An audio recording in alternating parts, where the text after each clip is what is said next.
bent down. I can't nowhere near fulfill his share.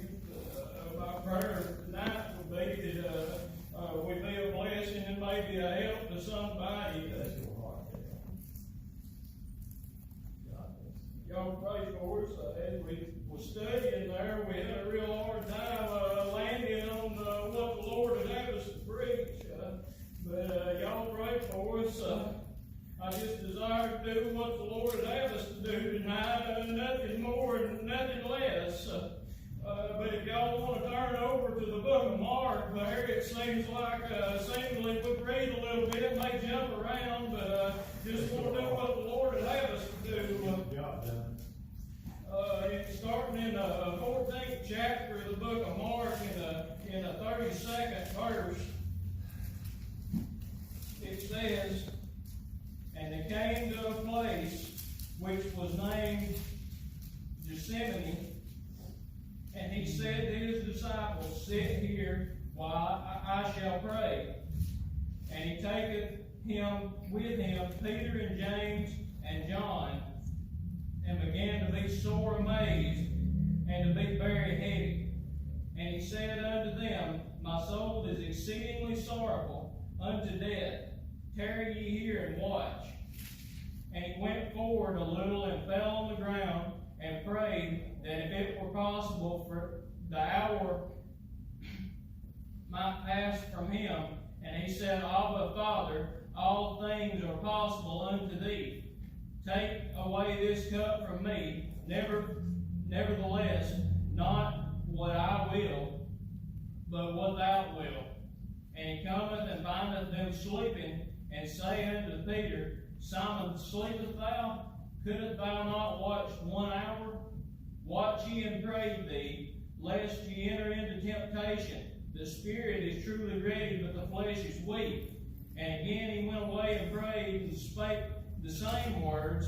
And when he returned, he found them asleep again, for their eyes were heavy, neither which they what to answer him. And he cometh the third time, and saith unto them, Sleep now, and take your rest. It is enough. The hour is come. Behold, the Son of Man is betrayed into the hands of sinners. Rise up, let us go. Lo, that he hath betrayed me is at hand. And if y'all want to flip over there to the book of 1 Samuel, very familiar scripture, in the 17th verse, in the 17th chapter, and it's if you're familiar with it, I'm sure we all are. It's David and Goliath, and the battle that David had right there. And for time's sake, we're not going to read the whole thing, but I want to start right there in the 4th verse.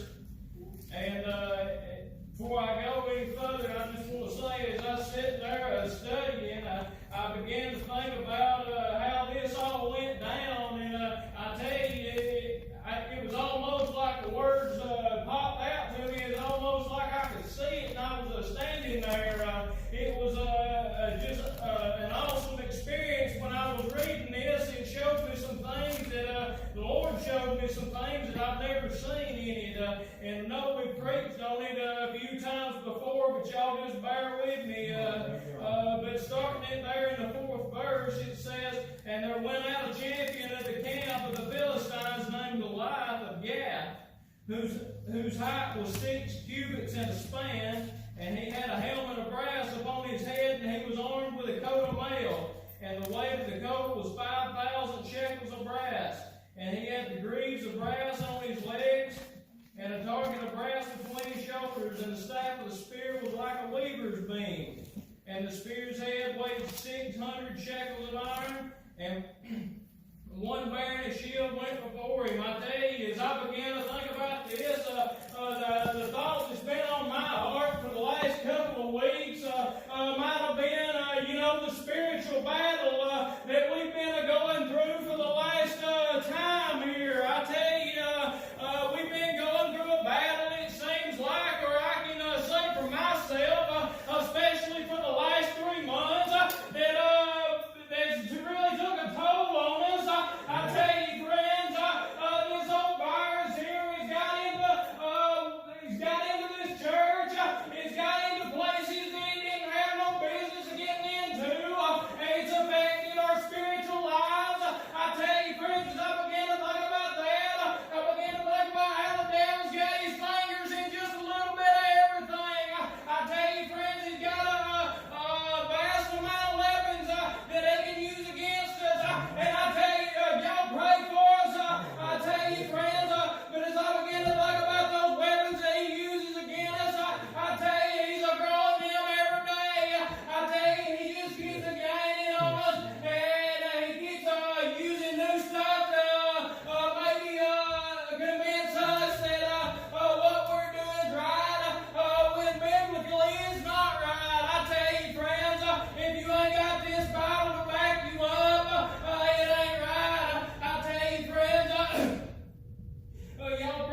29, it says, and David said, what have I now done? Is there not a cause?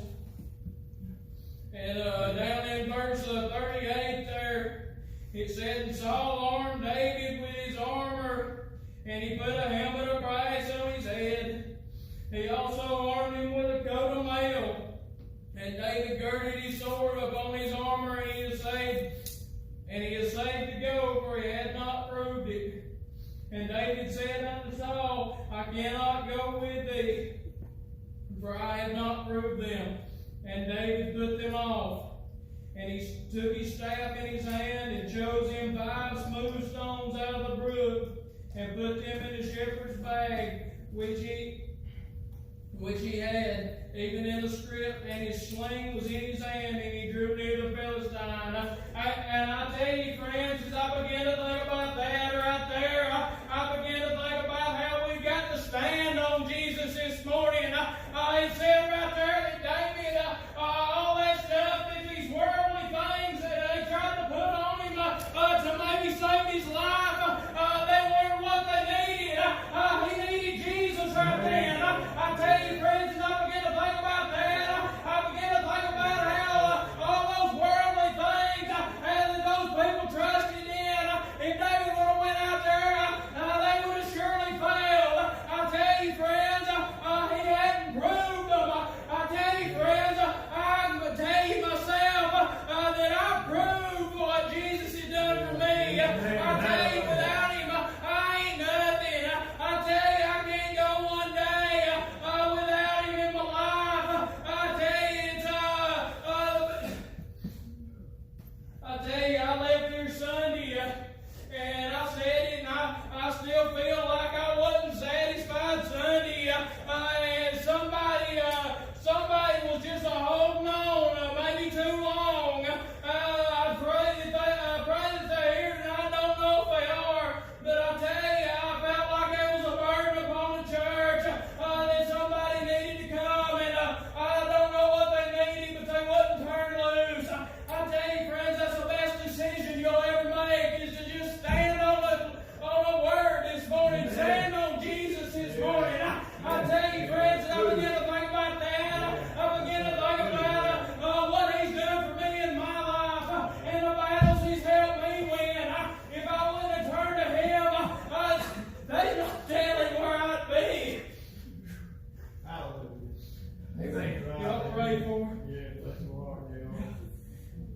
Do stand on. Over in there in verse 45, it said, Then said David to the Philistine, Thou comest to me with a sword and a spear and with a shield, but I come to thee in the name of the Lord of hosts, the God of the armies of Israel, whom thou hast defied. Hallelujah. This day will the Lord deliver thee into mine hand, and I will smite thee, and take thine head from thee, and I will give the carcasses of the host of the Philistines this day unto the fowls of the air, and to the wild beasts of the earth, that all the earth may know that there is a God in Israel. Yeah. And all this assembly shall know that the Lord saveth not with a sword and a spear, for the battle is the Lord's, and he will give you into our hands. I tell you, as I began to think about that, I began to think about that first part I read over there in Mark. I tell you, friends, it seems like we've been trying to search for greater pastures. And when I speak about we, I'm speaking about our nation as a whole right now. It seems like we've been trying to search for the new way to do things. I tell you, it seems like we've left our first love. I tell you, friends, as I began to think about that, I began to think about how David there, he never left his first love. He knew it was going to bring him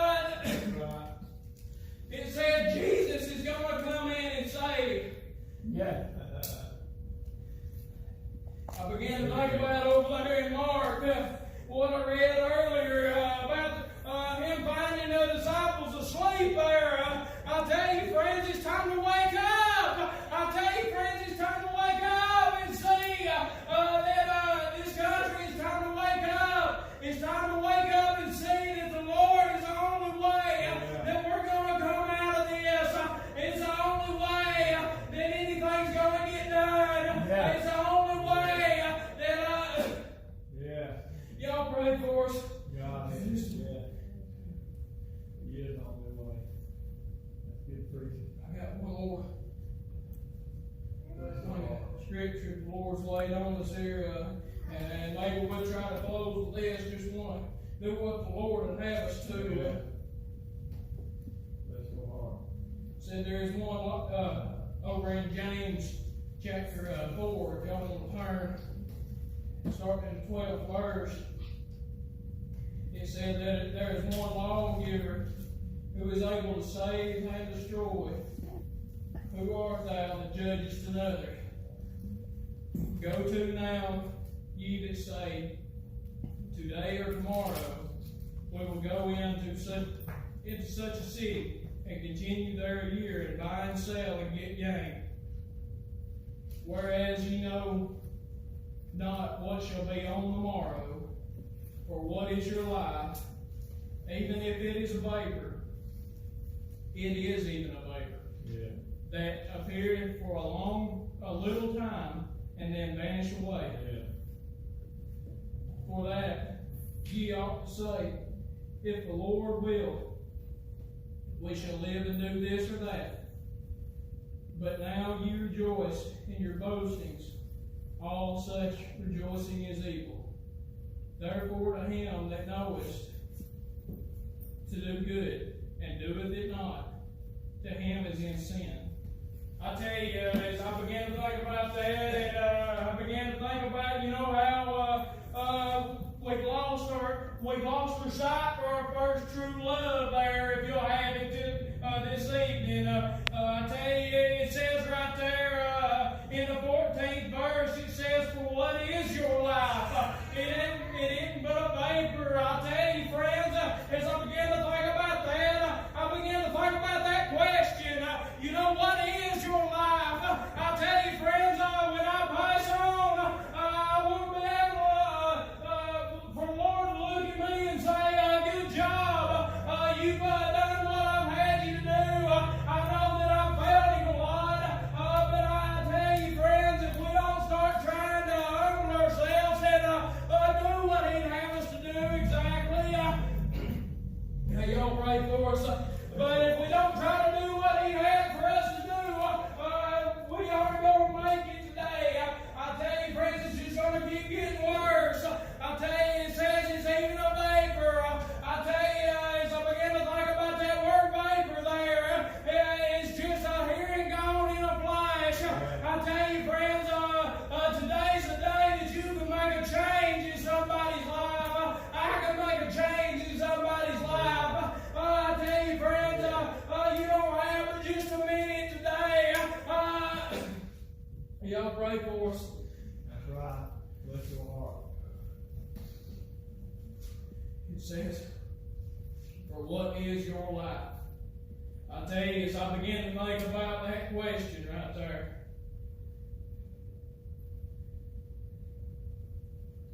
I tell you, ever since I've got saved at the age of 8 years old, I wanted to be a help in people's lives. And I tell you, I've done my best, and I know I've failed at it.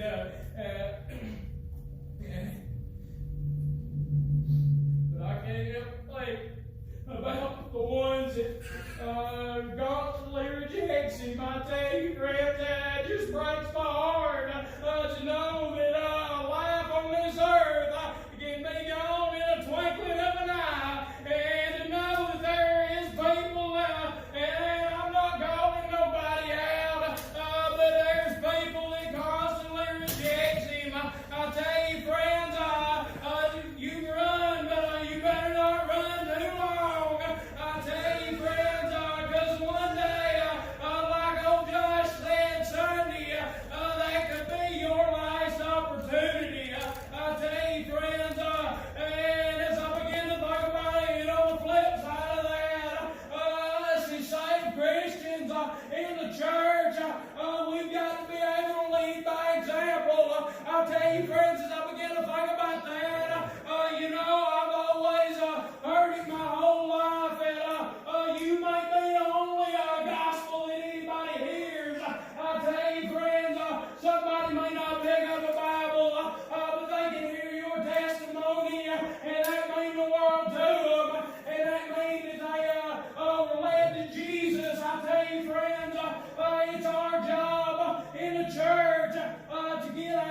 churches in America today, and how we kind of just laid it by. I tell you, friends, as I begin to think about that, we've got complacent in our times today.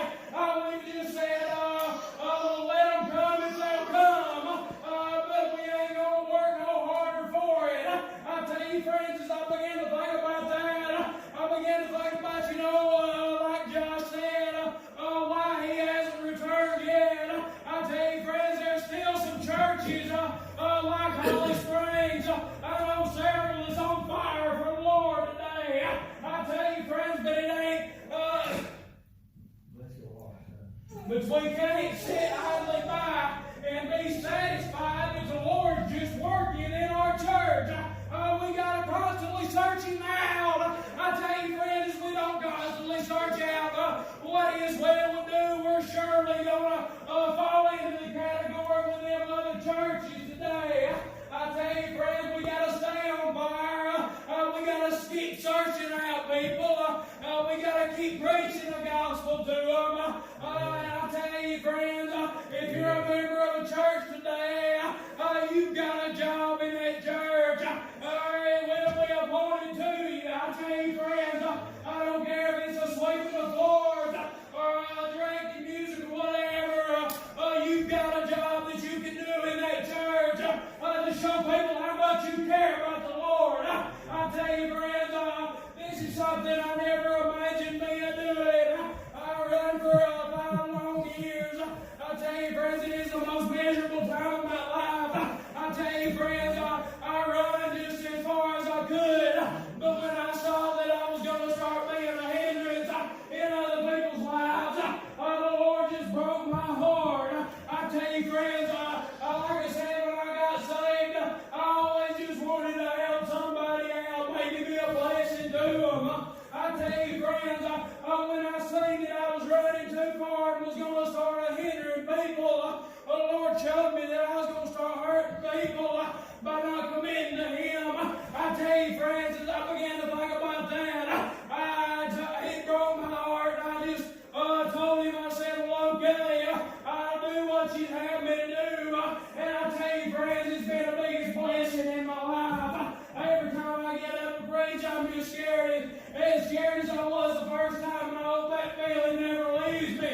But I tell you, friends, it's been a true blessing unto me. Yeah. Hallelujah. Here we go. Come on with the song. Come back to you. But that same would be about what the Lord has asked us to preach tonight. I just want to leave y'all with that one.